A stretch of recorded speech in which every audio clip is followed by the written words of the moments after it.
thank you all so much.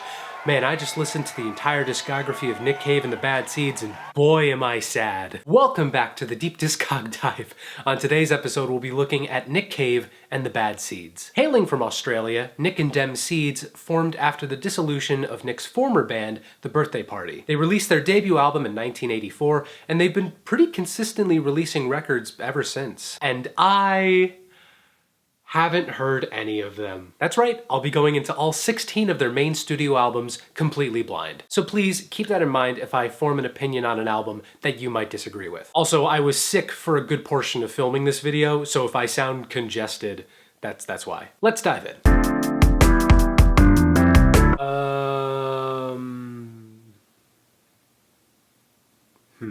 You know, I respect it.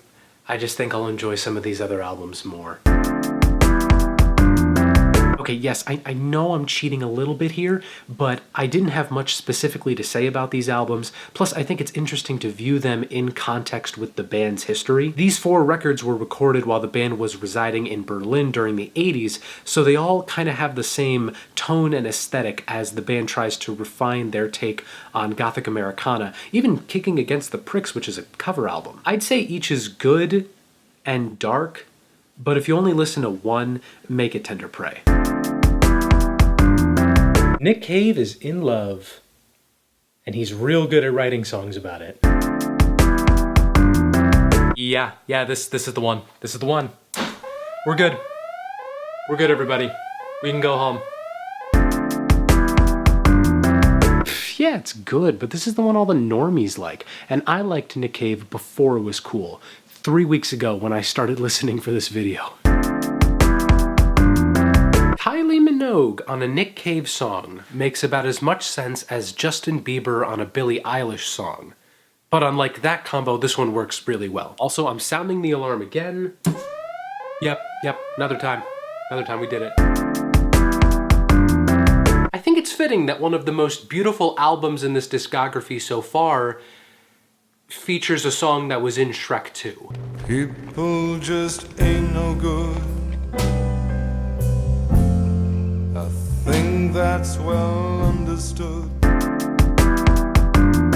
This one's a good example of how Nick Cave can be such an emotionally affecting vocalist, but otherwise it's fine. This one's a good example of how Nick Cave can be such an emotionally affecting vocalist, but otherwise it's Wait a minute.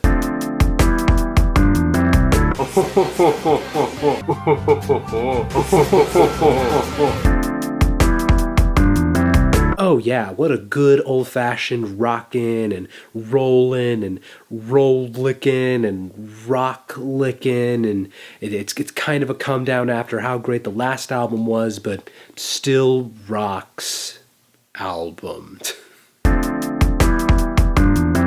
It's the closest thing this discography has to a musical, but damn if it is not one hell of a beautiful.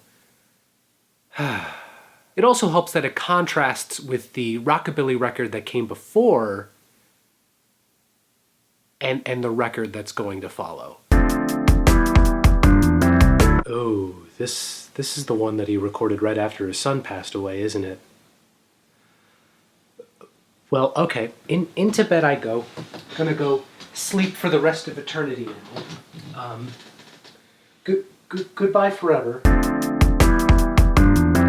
I hate Mondays. Well, that was a trip. It's not every day you get to hear a body of musical work that includes post-punk, Gothic Americana, piano ballads, hard rock, gospel, and flutes. And it's certainly not common to have all of those works be some degree of good. In fact, I wish I had more time to digest each record, and I'm looking forward to going back into some of them. Here are my favorites of the bunch. Here are the ones that I think you should start with if you yourself are new, and if you have a personal favorite, please let me know in the comments. Thanks for joining us. We've got a great show for you all tonight, so stick around.